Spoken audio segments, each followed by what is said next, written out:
We started this process, this vision, this foundation, this nonprofit with Oladi Law here. He's been a big part of our life since the very beginning, that when Leilani and I met each other back in 2015. Before I go any farther, I want you all to just think for a second. You all are in business. You all are working someplace. You all have careers. You all have things that you've been successful at or learned from. Did any of you have a mentor? Could have been a parent, a grandparent. It could have been a teacher. It could have been somebody that just cared enough to come alongside you and share with you the wisdom that they had from the lessons they learned. So there's two parts to this, and we'll get to that in just a little bit. The Field of Dreams and TradeBridge. Train, serve, transform, hands-on trade experience with mentorship. Now you have to understand, this nonprofit, this foundation is not marketed or put out there as a Christian organization. The reason is because of the environment we are working in now. I want to make sure that we get as many people to come for the sake of a trade and then surround them with a kingdom culture. Because that will be right in the center of this. Everything we do will be a kingdom culture. That the people that come to this, they will be surrounded by people, Jesus loves people that do things right, that follow through on their word, that show up on time, that have a work ethic that is obvious. Because it's not just about learning a trade. It's about quite a few other things that are missing in our culture for many different reasons. And one of them is work ethic. Accountability. Exactly. Like I said in the last one that we did, I was raised on a horse ranch, and I saw hundreds of thousands of dollars of deals done with horses and livestock and all kinds of supplies and things every year, back and forth, back and forth. And there was no contracts. It was all done with my word and with handshakes. And I saw my stepfather and many other men do all these things and do what they say they were going to do. And then in the building trades, the same thing. I guess it's a good time for me to tell you a real quick story. 1978, I decided to start getting my own job because of my experience with wood and wood tools at school and what I learned on the ranch. I decided to go into construction. I had no experience in construction at all, other than what I experienced on the ranch. I walked on a job. The very first one I saw, there was a man there messing with some wood. I walked up to him and asked him if they were hiring. He said, yeah, we're hiring. Do you have any experience? And I said, no. And he goes, well, why would I hire you? And I go, I don't have any experience, but I know how to use all those tools that you have right there. He goes, prove it. He snapped a chalk line on a long 2x12, and he said, rip that piece of wood and show me how straight you can cut that line. I got the skill saw and I did that. And when I got done, I put the saw down. I looked at him. He looked at the wood, looked back at me, and he said, the owner's going to be here in 2 hours. He goes, you can take off, come back then, and talk with him then. I wasn't going to leave. I knew I was smart enough to know that I had an opportunity and I wasn't going to leave. And so I waited in my truck for about 2.5 hours. He shows up, talks to the foreman. A few minutes later, he comes over to my truck and he goes, I hear you want a job. And I said, yeah. And he goes, I'll hire you. He goes, you'll start Monday morning. Can you be here at 6:45, ready to start and roll out at 7 o'clock? Can you do that? And I said, yeah. And he goes, okay. He hired me in that moment, $2 more an hour than he was paying everybody else that came in with no experience. And the reason is because I had a mentor. Because I had a man in my life that took the time to not only teach me about the wood tools and about wood, but he also gave me the opportunity to go out and do something, build something, and then come back to me at the end and say, you did a great job, but that's not correct. Pull it apart, do it again. And he would leave. And if it took 3 times, he would never belittle me. He would just make me do it over and over again as I learned the lessons of how to be a critical thinker and how to do things right.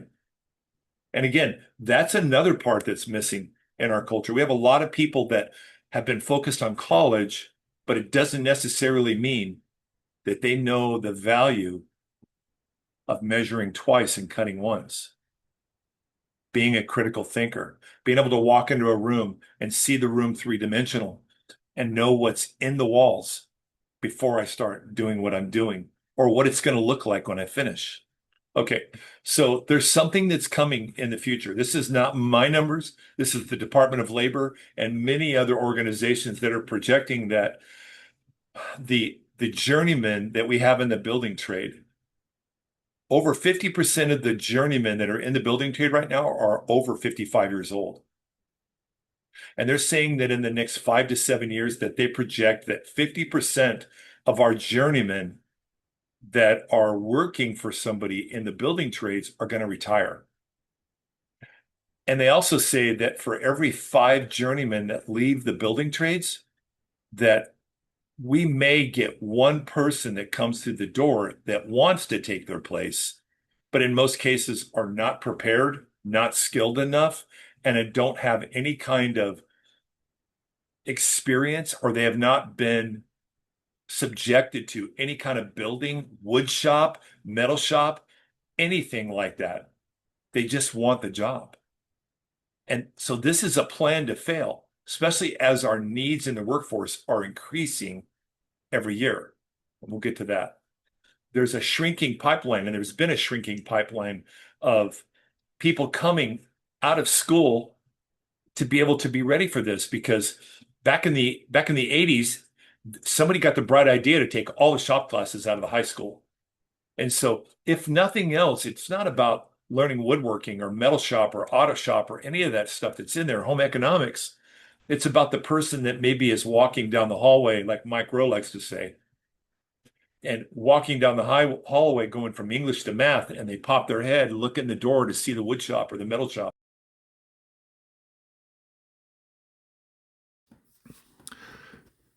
So these are some quotes from Mike Rowe at the Energy Innovation Summit in Pennsylvania, July 15th, 2025. Mike Rowe makes a whole bunch of different points about the need for skilled labor in our country, how our skilled labor problem that we have right now is a direct flat line that goes right back to the point where somebody made a decision to pull shop classes out of high school. And he also speaks about his scholarship fund, where it's about scholarshiping those that are really want it into skilled trades, into trade schools. I would say that probably my favorite point that he made in there is how important it is for America to discover again what a blessing it is, how amazing it is to learn a skilled trade, and how it benefits you and your family. And if nothing else, the accomplishment that comes from working with your hands, and at some point in time, looking back and saying, I was part of building that. And in my own case, I have many stories like that, that many of my children are sick of hearing. Because when I drive by something, I say, hey, I built that, or I had part in that. Awesome. So they're projecting that in 2026 that we're going to have a need for 1.3 million additional skilled trade workers in the building trades. And what am I talking about? Just to put it in perspective, we're talking about 8 specific trades. This doesn't include welding and some of the other things that are out there. We're talking about concrete. We're talking about framing. We're talking about insulation, drywall, and paint. We're talking about electrical, plumbing. We're talking about roofing. And then, of course, there's offshoots of all that. There's doors and windows and finished carpentry and flooring and cabinets and things like that that go with that. So that's really what the numbers that we're showing here are about. At least 700,000 new skilled trade workers are needed in 2025. And this year's not over yet. There's still a big need. Electrical, plumbing, and HVAC is about 40 to 45% of these jobs. Carpentry, masonry, roofing, drywall, paint. Painting is the rest. So the youth in our country, the labor shortage we're seeing today can be walked right back to the moment that shop class was taken out of high school. I already touched on that. Okay, so this is what this looks like, the Field of Dreams TradeBridge. Um, so here's what we're proposing is that we're a nonprofit. We're already in place as a nonprofit. So what we're planning on doing is there's like 5 steps to this. And the first step is what they call the introduction to trade. In January, we're going to probably the first week we're going to do what they call an introduction to trade. It's going to be a completely free online 3-day summit. We're going to talk about at least 8 trades, and then we're going to have somewhere around 12 to 15 speakers. Now, these speakers are journeymen. They're successful builders. They're suppliers, because it's not just about the doing the trade. It's about understanding the material. It's understanding the safety, because all of our students are going to not only be introduced to the trade so we can identify what direction they want to go, but we want them to understand they're going to get OSHA 10. They're going to have specific certifications in this program before they leave it and go to work for somebody else that benefit the company. They're going to be CPR certified. They're going to be first aid certified. We're going to spend quite a bit of time talking about estimating.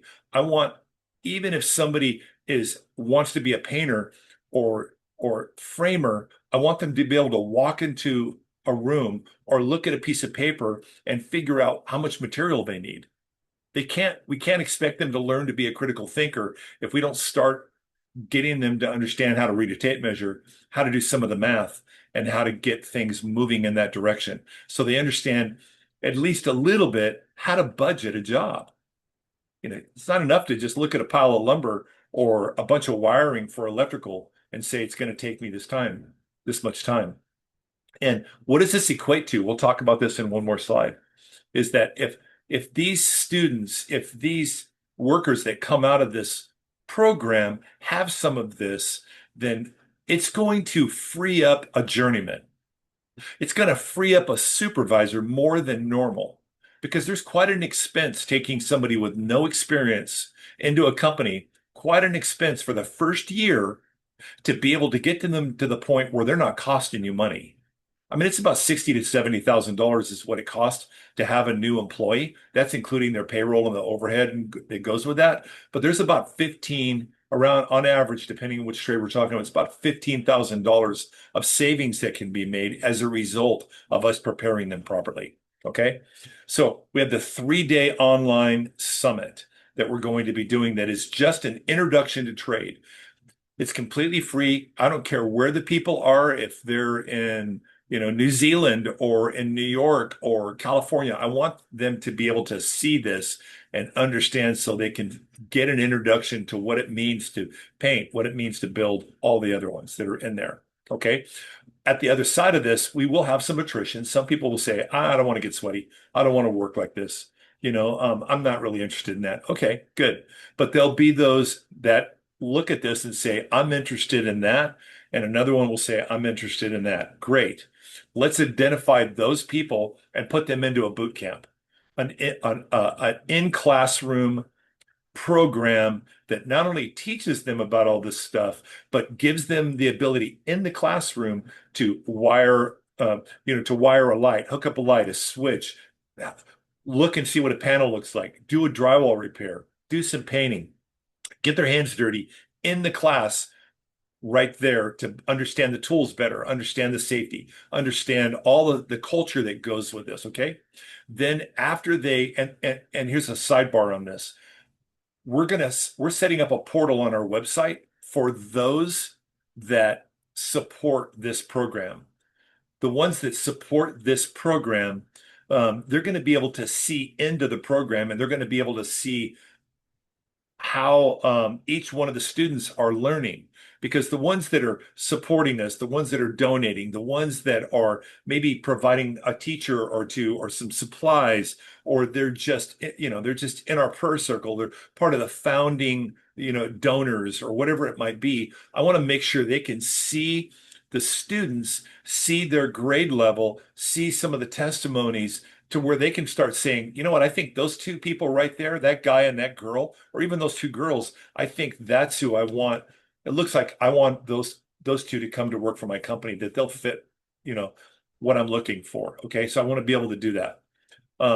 So as they graduate that boot camp, then we're going to break them up into teams, and we're going to have a mentor, a journeyman assigned to that team. They're going to go out as a team, and they're going to do community service repairs. We don't lack for low-income housing, senior citizen homes, many other things that are out there that has a leaky faucet, a broken door, a broken down fence, even some yard cleanup, roofing repair, caulking around a window, maybe doing some flooring, whatever it might be.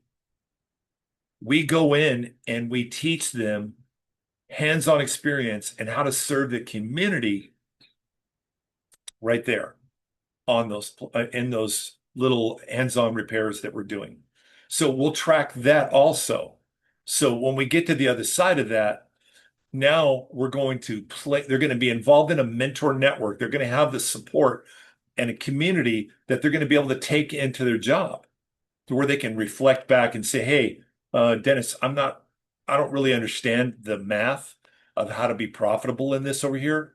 I keep doing it with a percentage, and the bottom line's not coming out the right way. Can you show me again how to use a multiplier to get, if I want 30% profit, I can get to it at the end of this? I want to make sure I'm helping my boss with this stuff, and him not trying to explain it to me all the time. Yeah, let's do that. Let's take some time to teach you that. Okay, that's the mentor network that will be involved in this. Okay. And then we're going to have it already set up to where we help place them in a job, in an apprenticeship, a pre-apprenticeship position in that company, an intern.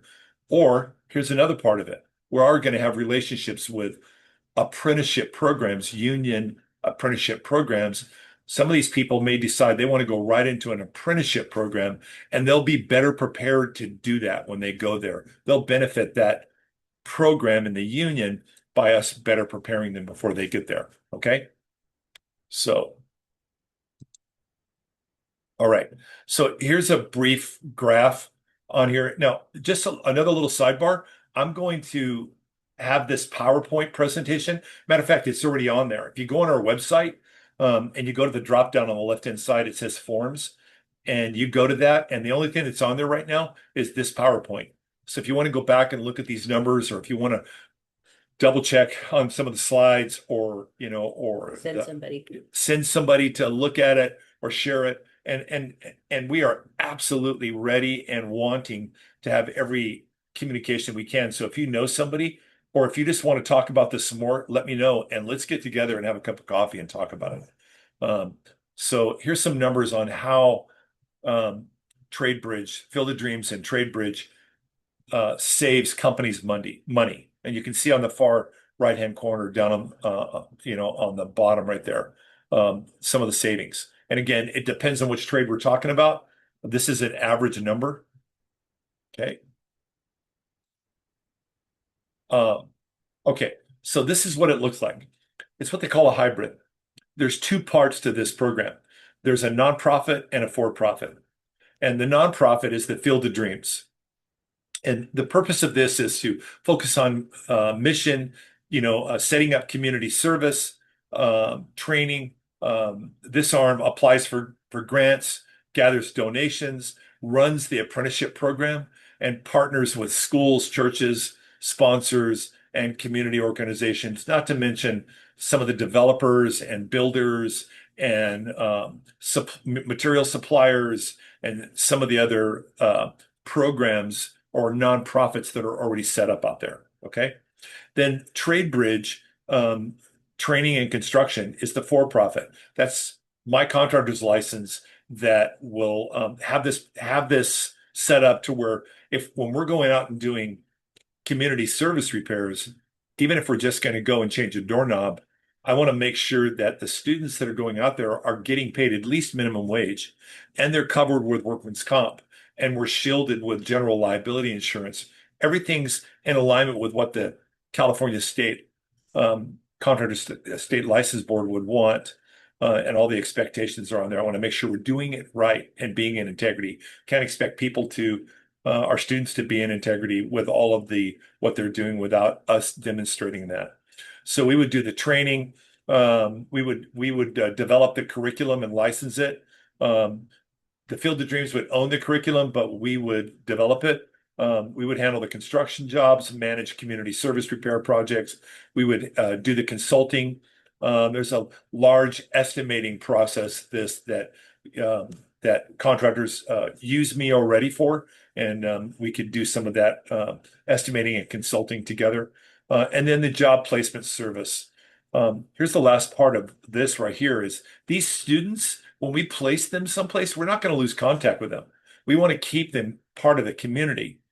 And also, after they've had some accomplishment, after they've been there for a while, after they've benefited the company that they've worked for, of course, we want to invite them back to the next round or many rounds down the road there, the other students that are coming in there to tell their testimony, because there's power in the testimony. We all know that.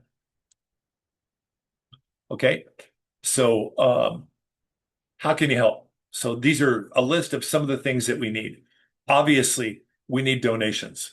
You'll see in the next slide right there, the money that we're talking about. We can't pay for this all ourselves. To turn it into what we want to do and to make sure that we're really providing the right place to train these people that are coming in.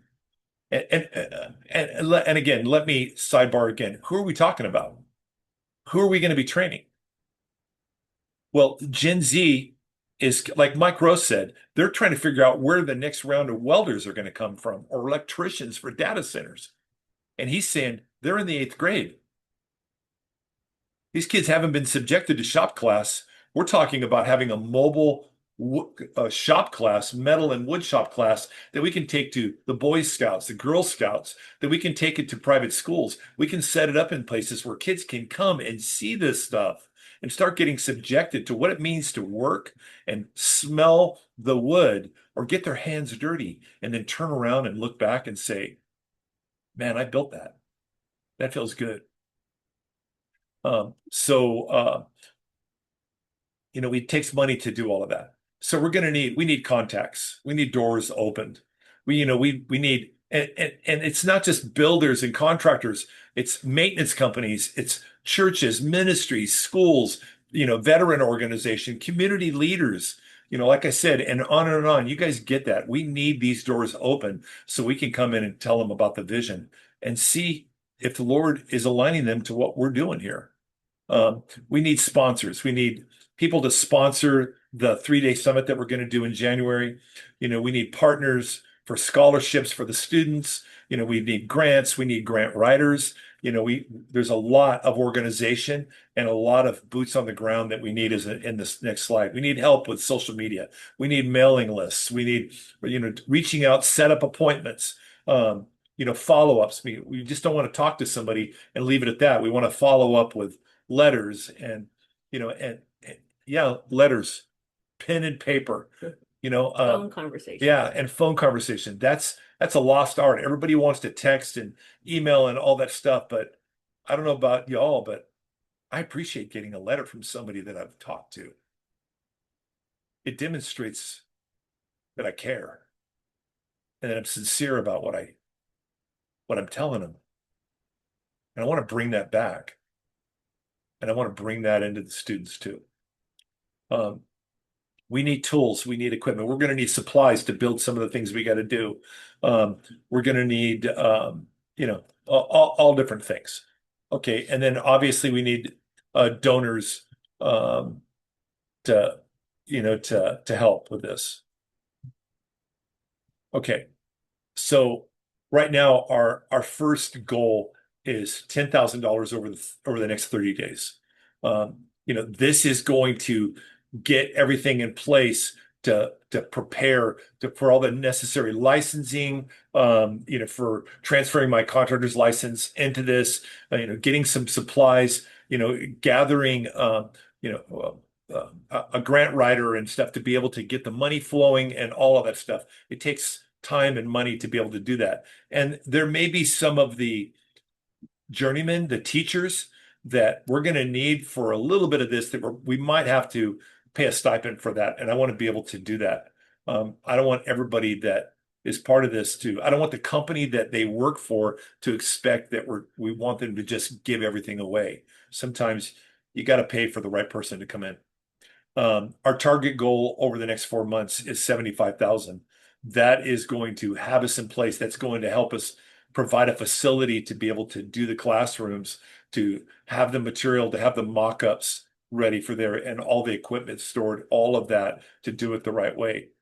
Again, I came out the gate hoping and praying that we got involved with a builder that had a warehouse that they would allow us to use to set this all up and work out of that place. And we've already had somebody say they would give us land to do that. And we have land up here in Ramona, but we actually need a centralized location in an area where there's weather protected, climate controlled, and close to public transportation. Because some of these kids coming out of high school may not have a car. They may need to understand that they got to get themselves here. They can't depend on mom and dad or their friends to show up every time. I want to make sure they understand that they got to push through it. And I got to tell you, I've had projects in the past where I've had people that lived in TJ and they were showing up for work 2 hours ahead of time. And they'd be in their truck sleeping around the corner or hanging out waiting to start the job. They were pushing through 2 and 3 hours of traffic to get to work on time, to do a full day's work and go back. I went to Colorado for a while and built houses. And I lived in Rifle and I worked in Aspen. This is in snow country, in the high country, Aspen Ski Resort. I drove 2 hours and 10 minutes. Me and one other guy partnered doing this 2 hours and 10 minutes one way to work to go up and frame houses and then came back because that's where the money was. And that's what I needed to do to provide for my family. Okay. So you can see what that all allows us to do. You can see the 3-day summit on here. And then let's not lose sight, talking about the money and all this other, let's not lose sight of the prayers. Because again, we don't want to do nothing. None of us. Oladi, Leilani, we don't want to do anything if we're not in alignment, perfect alignment with the Lord.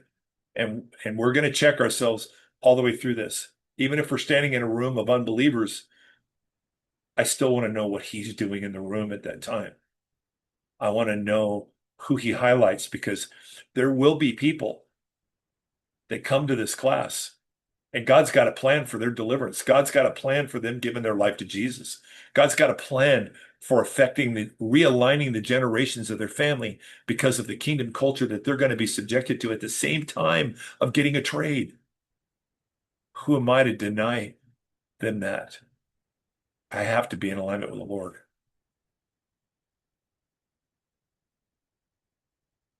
And here's the last slide. On this slide right here, and again, it's on the PowerPoint. You can go on our website. The last scan code on the right-hand side right there, it takes you right to our website. The other 3 are options to be able to sow in. Whether God puts it on your heart to sow in $1, it all matters. And I trust and I know in the deepest part of my spirit that every penny that we get, the Lord will bless and expand. And much fruit will come from that. Before I open it up to conversations, I want to show you something. 2 hands. And think about this. There's plenty of people out there. There's plenty of Gen Z. There's plenty of these kids that are wondering what's next. Got one hand up and here. Okay, so let's see. I I come right out of high school and I go into college. I give 4 years of my life to get a degree. And then I get to the other side of that 4 years, only to find out that I can't get a job in what I went to school for. No one's offered me a job, or maybe even the career that I thought I was going to have has been replaced by AI. Not to mention, I'm 80, $90,000 in debt, and I'm flipping burgers trying to get that taken care of. The other hand, or I can go into a pre-apprenticeship program with the Field of Dreams. Maybe I get my family to support me in this, and the money that I was going to use to go to college, I used to go into this trade school, so to speak. I invest 4 to 6 months of my life understanding what this trade that I think I want to do is about.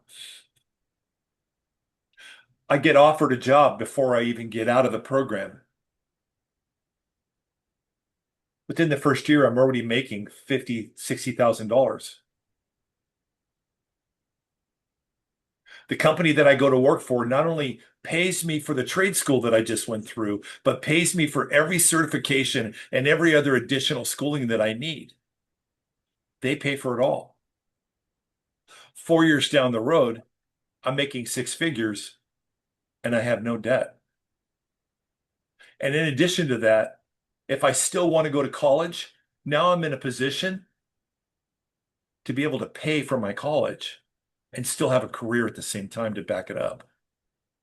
There's plenty of people out there that have worked during the day and went to school at night. So here's what it looks like. That's the Field of Dreams. That's the trade bridge. Us bridging the gap between those people that want to trade and those companies that need them. I want to encourage Oladi to share his part in this and how he sees this as something needed based on your experience, Oladi. If you could just kind of share, that would be really great. Yeah, absolutely. I mean, the story that always comes to mind is with me and my grandpa, and because he was in the construction and they would work on building skyscrapers, some of those people that would climb up and, the 50th floor. And I remember one time as a kid, he was just showing me, that building we built it. It was pointing to a skyscraper and he said, I built that.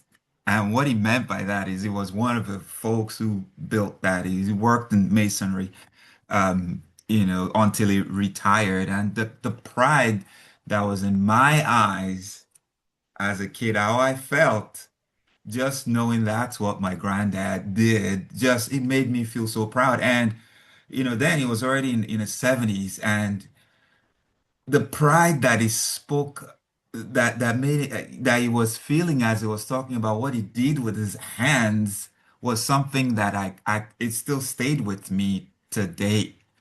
So having to be part of this is helping to have people to do something with their hands.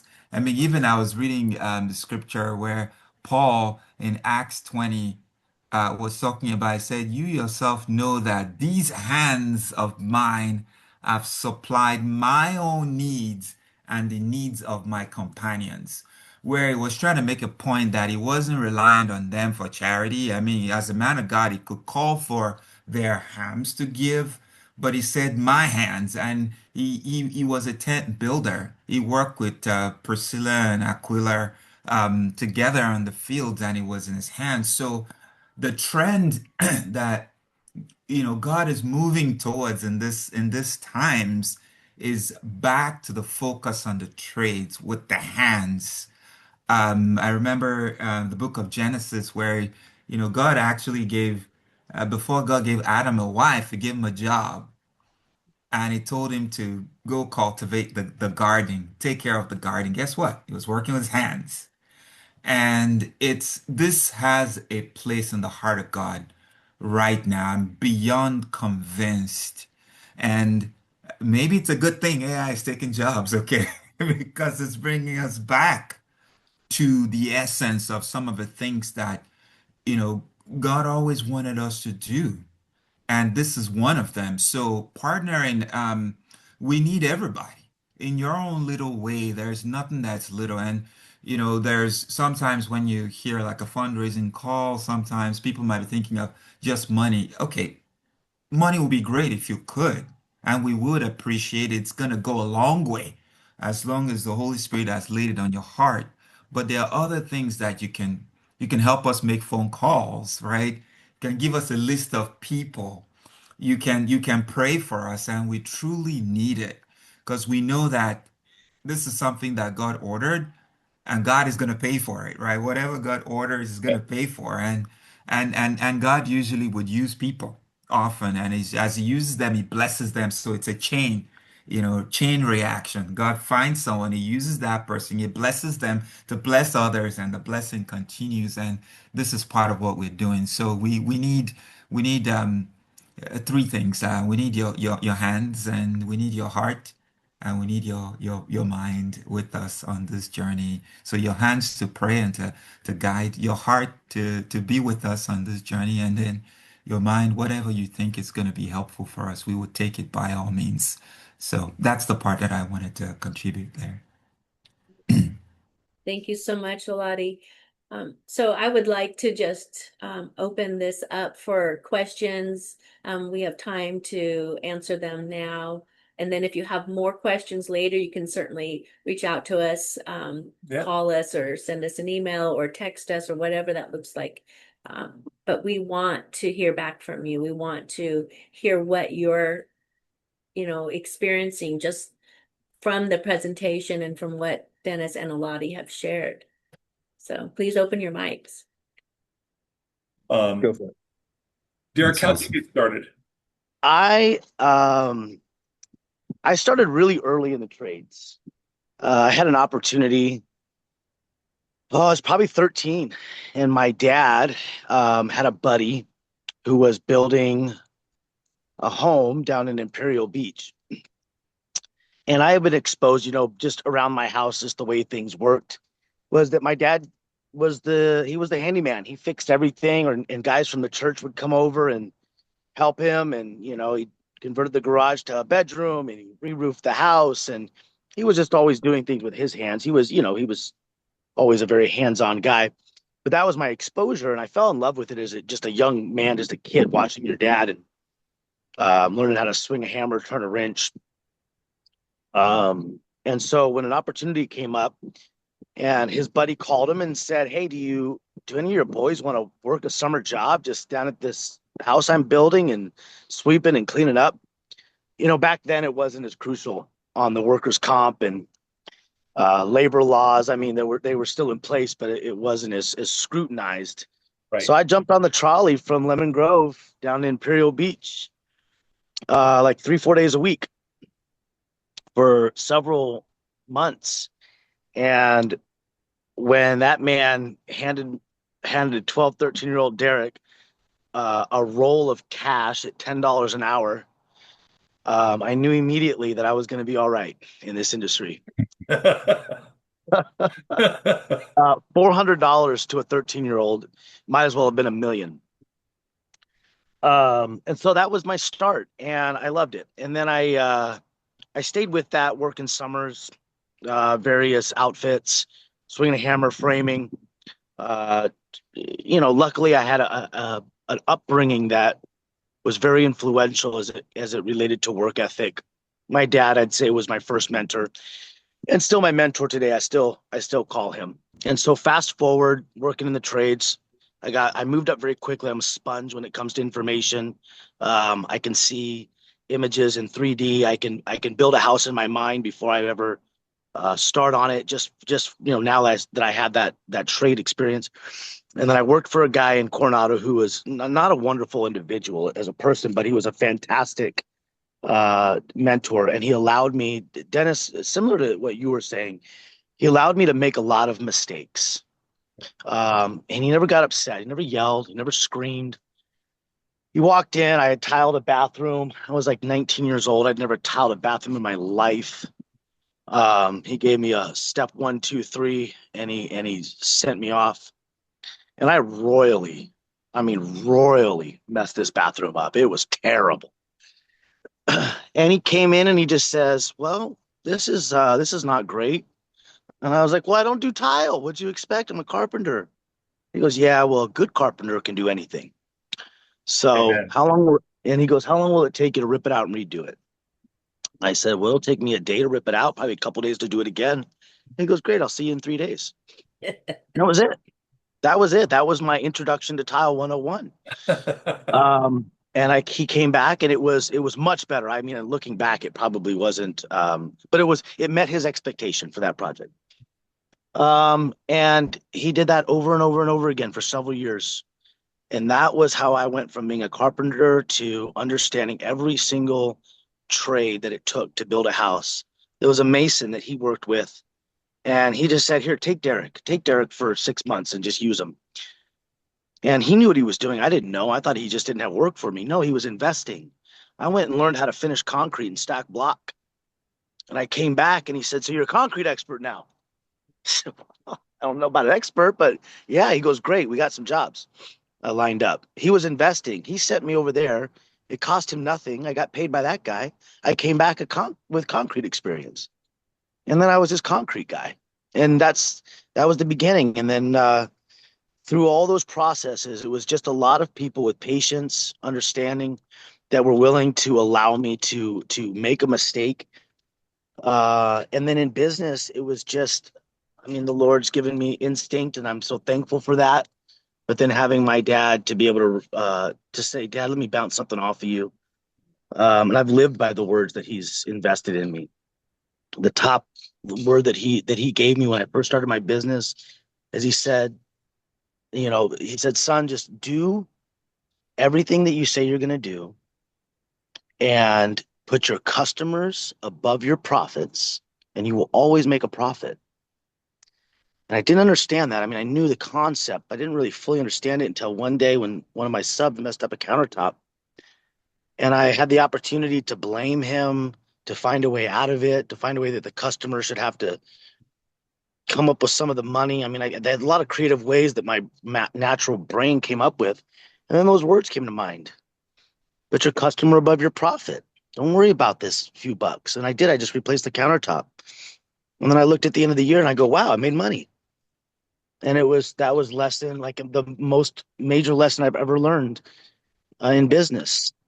And it's carried me through, among many others. But yeah, it's been an interesting journey. Now I'm 17 years into owning my company. We do custom homes, ground up, renovations, a lot of high-end coastal community stuff, small developments. We built an eight structure development over in Golden Hill, 16 unit. We've got one on the docket for PB, about twice that size. And that's just, I started off, like I said, screwing up a tile job in a bathroom and sweeping floors in Imperial Beach. And and here we are. So I can attest to the influence of others that said, "I'm just going to show you what I know." And that's it. It was simple as that. It wasn't an intense program. It was just, let me share with you what I know. That's great. Great thing you guys are doing. I love it. Thank you. Thank you, Derek, for sharing that. It's exactly the kind of experience that we want to hear and have people share at the summit, is how they got started, what motivated them, kind of like their background, their foundation, and to encourage, those that are going to be listening and curious, like, is that me? Am I going to be another Derek or another Seth, or, whoever that might be? Like, there's a place for everyone if they're interested in this particular field. And you can go so many different places. And we also know that this is going to multiply. It's not just going to be here in California. We're going to take it to Arizona. We're going to take it to all the places that are needing more, contractors, more workers, more laborers.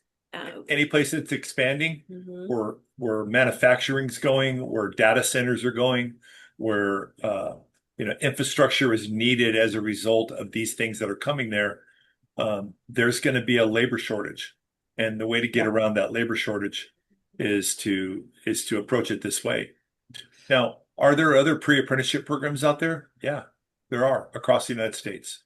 But out of all the research that I've done, let me tell you the difference between this one and those is that because of being kingdom based, is that we want to take the students right out of the classroom, even though they get a lot of hands-on experience in the classroom, and take them right out into the community and give them the ability to serve the community and get hands-on experience in that process and to get a deeper understanding of what it means to work alongside of a journeyman and how to start that relationship and how to start developing that and who benefits from it. Of course, the student does, but of course, and the people that we do the work for, but also families get affected. Also, businesses get affected. This in itself is revival. What a testimony it would be is if we're out doing hands-on work, repairing a front door or a leaky faucet with these students. Lottie, you have anything else you want to share before we finish this up? Oh, I think that's it. I really liked how Seth and Derek shared from their experience. I think it was straight from the heart and touches on so many points on the need for mentoring and on why we're doing this. Um, I was just, as they were talking, I was just thinking about the thousands of people that potentially could be blessed and that will be blessed as we step out to do this. So, I really want to thank everyone for jumping on, and I thank those who are going to be praying for us, and thank those who are going to be giving towards this or connecting us to people to talk to over the next coming weeks. So, thank you all. Yes. Thank you so much. And, just to emphasize too, it's not just for men, right? It's for women No. too, changing careers, people coming out of the military, not knowing where to go, people coming out of rehabs that need a fresh start. I mean, we're talking about people in need, Right. of this. Direction, Yeah. need, purpose, a sense of purpose. Because I don't care what you do for a living. I hope that there's been some time in your life that you've just came to that revelation that what you do it matters. Guys, I'll share something that I've observed in the industry Yeah, real quick. Is that there's been a massive shift over the generations, and the guys, Dennis, you probably can attest to it. The guys that I grew up around, that I was working with, they were hard men. yeah, They were vulgar. They were tough. They weren't always very nice. In fact, no, most of the bosses. I mean, I worked for 4 different companies until I got my license. And they were jerks. And there's been a massive shift as those guys have retired, and the guys that were in their 40s when I was in my 20s. They said, we don't want that. We don't want to.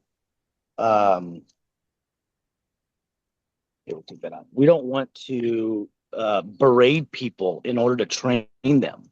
We yeah, want to just invest in them. And it's been an incredible shift to really what you're talking about as far, the difference between let me show you how to stack a roof and shifting into let me also mentor you.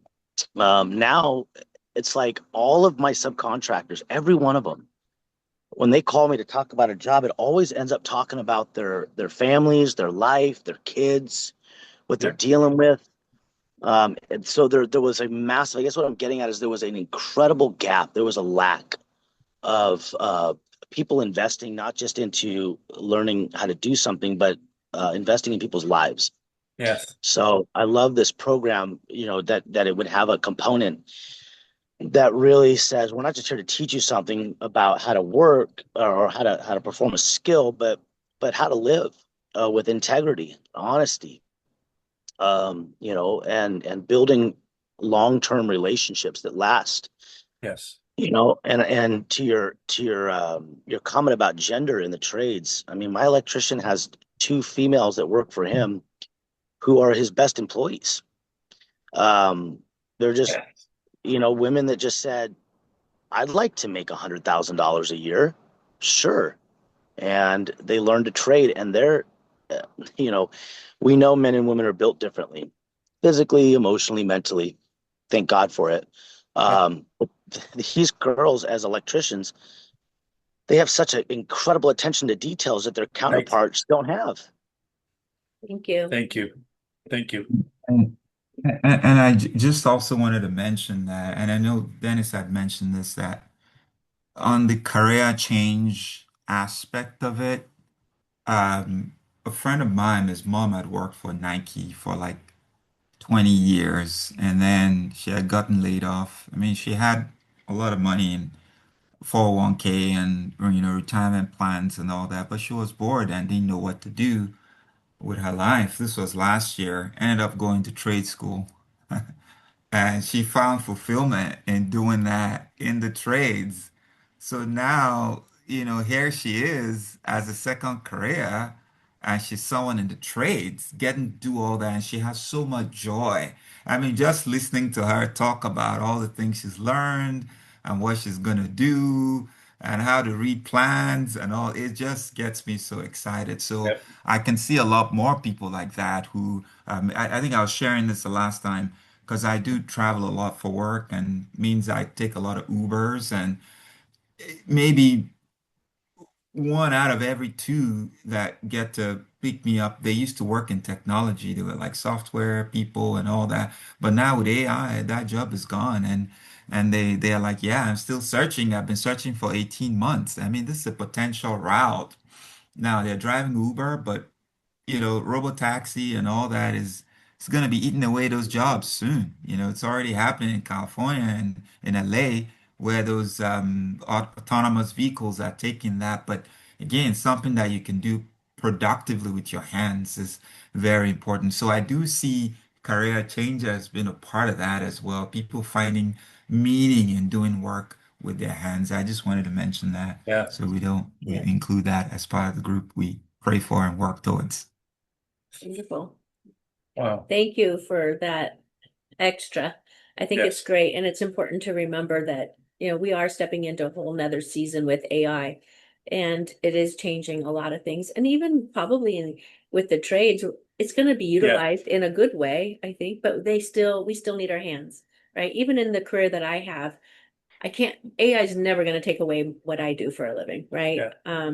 And so thankfully, God is setting up his remnants, right? He's setting up his people to be ready and prepared for that shift. And so Yeah. being prayerful for that is what we need, is just opening those Amen. doors that God has. We're going to start knocking, right? But God's going to do the opening. And so Yes. we just we just thank all of you again for coming today. Spent a little bit more time today on this call, but we really wanted to, have an opportunity to share our hearts and have others share their testimonies as well. So thank you. Yeah. So I'll send you all a follow-up uh, email, and it'll invite you to our website to just go in there. We're also on social media on Facebook, Instagram, YouTube channel, any of those things that you can like and you can share with other people. Please do.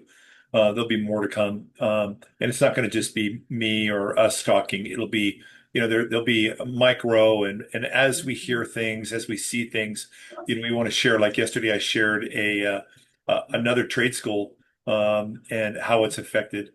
I want to leave you with this, but as I was doing research for putting all this together, I was looking at different nonprofits and foundations and trade schools and kind of seeing how they were all put together.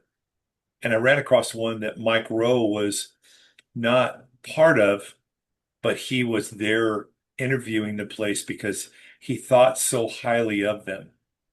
And some of the people that were going through this trade school, he had actually given scholarships to. It's back east. So I started watching the video. This trade school back east that has all kinds of grants and money coming in from the state to be able to make it happen because there's been so much fruit come from it.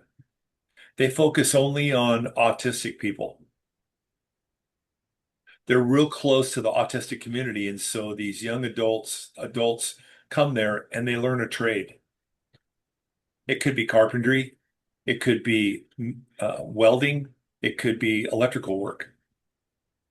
And what they found out in this program and the revelation I got out of it is that the people in the autistic community, in most cases, they have such an attention to detail and they're such amazing workers. And here's one other part of them. They have such a standard of workmanship, of work ethic, that they almost are at the point where they get around people that are not autistic, that don't have the same work ethic, that it's hard for them to tolerate it because they don't understand why somebody wouldn't want to give their all to a job. So I do believe that at some point that this program is going to be opened up to the autistic community that's in whatever community we happen to be in at the time. And one last one on there is it really touches my heart when I mention this, is that how many single parents have we met in our life that maybe their kids are now in full-time school and maybe the mother or the dad is trying to figure out, okay, what can I do for a living now that my time is freed up to where I can set the stage for the future of my family when I'm doing this all by myself? I don't want to be a bartender. I don't want to wait on tables. I don't want to work at a car wash. I don't want to sell cars. I want to do something with my hands so I can go back and look at it at another time. This is absolutely it. Because some of these people will go through this and they'll get some experience and maybe they'll start their own business. Maybe they'll become a licensed contractor, a subcontractor, a specialty contractor. Maybe they'll just become a handyman that they just serve in their community to help. I don't know. But there's so many people out there that are searching for something like this, and they're not even sure that it's there. So, thank you so much for coming. Yes. And any feedback would Yeah. be great. Ideas, Yeah, anything. anything. So please reach out to us. Yeah. We love you all. Thank you so much. Bye-bye now. Oh, thank you.